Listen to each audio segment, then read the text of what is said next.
तर एकीकडे राज्यातल्या मंत्रिमंडळात मोठे फेरबदल होतील अशी माहिती सूत्रांकडून मिळतेय, त्याचा अंदाज येतोय। तर दुसरीकडे उद्धव ठाकरेंच्या शिवसेनेचं मुखपत्र असलेल्या सामनातनं 8 मंत्र्यांना मंत्रिमंडळातनं नारळ दिला जाईल असा मोठा दावा केला गेलाय। हे 8 मंत्री नेमके कोण कोण आहेत ज्यांचा उल्लेख सामना वृत्तपत्रात पाहायला मिळतोय। त्या 8 मंत्र्यांची नावं सामाजिक न्याय मंत्री संजय शिरसाट, रोहयो मंत्री भरत गोगावले, शिक्षण मंत्री दादा भुसे, गृहराज्यमंत्री योगेश कदम हे चौघे जण एकनाथ शिंदेंच्या शिवसेनेचे आमदार आहेत, मंत्री आहेत।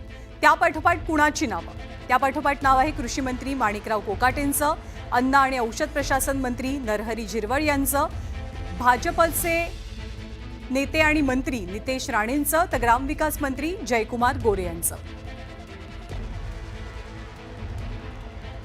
जर का सरकार चालवायला लागलं तर मग कठीण होऊन जाईल।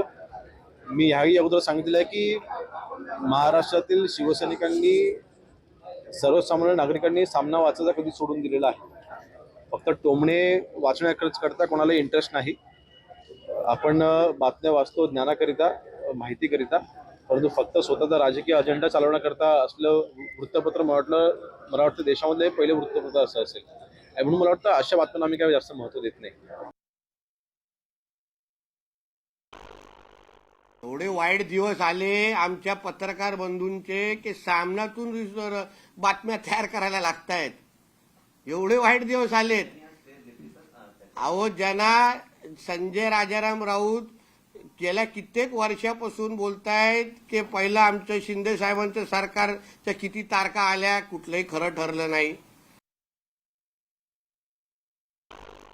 सामनामध्ये आमच्या शासनाची ॲडव्हर्टाईज येते, सामनामध्ये आमच्याच शासनाच्या पैशातनं ॲडव्हर्टाईज घेतल्या जातात आणि त्याच सामनामध्ये विकतची बदनामी आम्ही घेतोय।